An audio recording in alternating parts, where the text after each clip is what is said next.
Hi Tracy, it's Alan Cockrell with ABC, the hitting coordinator for the Arizona Diamondbacks. I'm going to run through your video today. I'm going to let it run through slow motion speed, but let it run through just a couple of times, and we'll stop it, draw some lines on it, and I'll point out some of the things that are important with the hitters that we work with. I look at your setup position. I like the balance. It's a very good position, under control.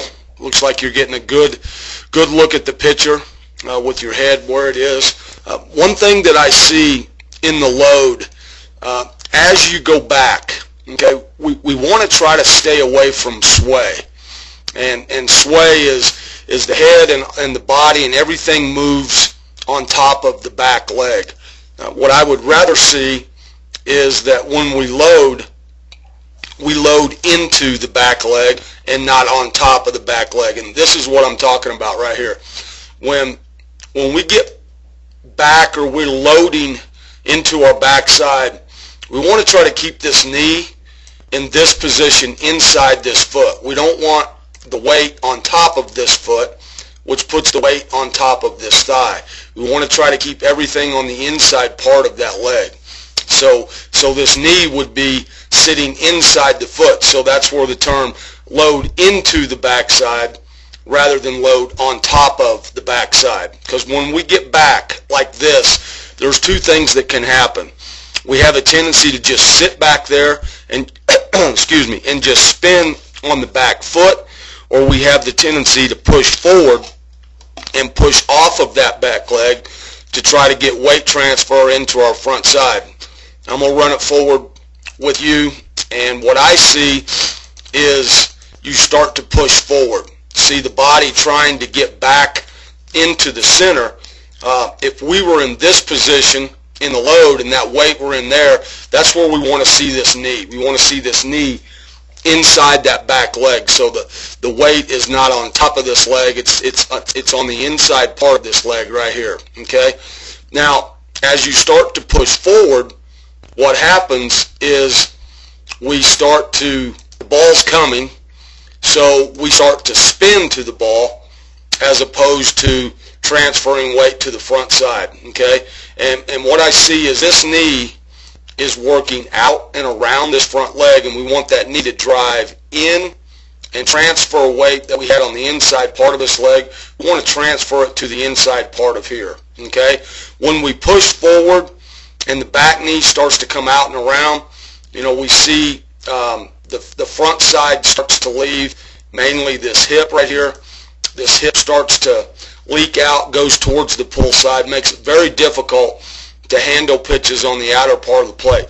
Makes it really virtually impossible to handle any pitches that are off speed, change-ups, curveballs, pitches like that.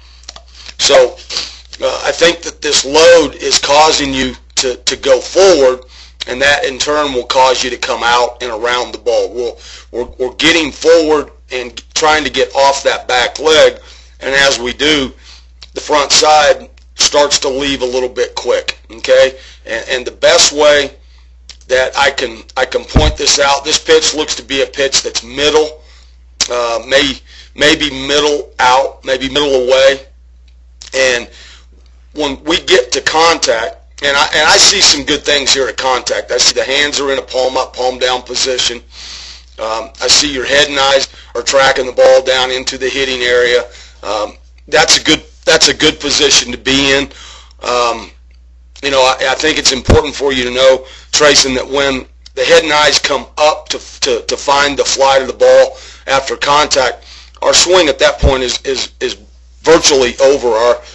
Our bat, head, and everything's going to follow our head and eyes. So it's a good habit to get into, to keep that the head and eyes down on the ball at contact, and at least one count past contact. And if our lower half does what it's supposed to do, then we get good full extension through the ball. Okay, so I'm going to run this through extension, and we can see that because we've kind of come out and around, we're pulling the hands across the body just a little bit quickly.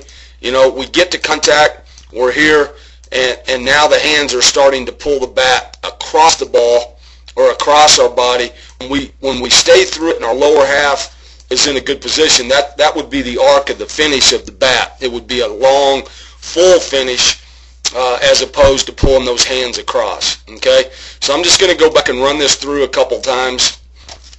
Slow motion speed, but just run it through all the way. See that load, how you jump? You don't jump back, but you sway back with your entire body, and all that weight gets on that back leg. So we got to get off that back leg, and then as we start to get into the front leg, we run out of time, and it's time to get the lower half driving to the ball. It's time to get the hands to work forward with that lower half. So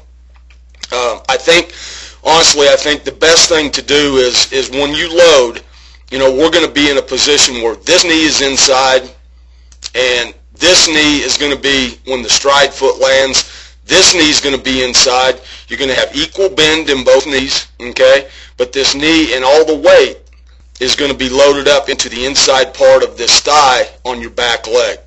And as it is right now, everything's on top of that leg. So the urgency is to push forward, get off that back leg, and as we do, we just get to a point to where we go too far, or the pitch is coming, and it's time to start our swing. So that is immediately going to cause this back knee to spin out and around.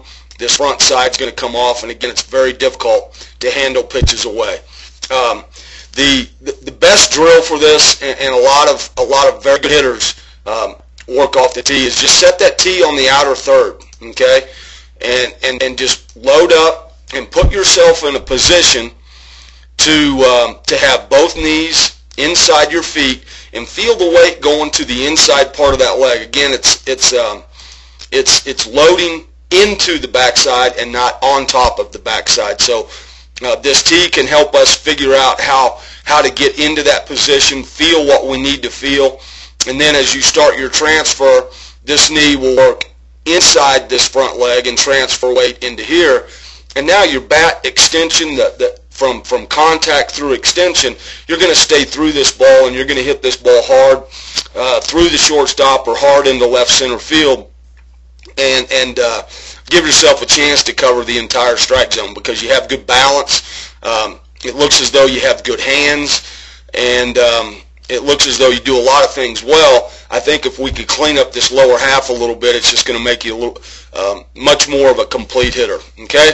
But I want to thank you for coming to our camp, and best of luck.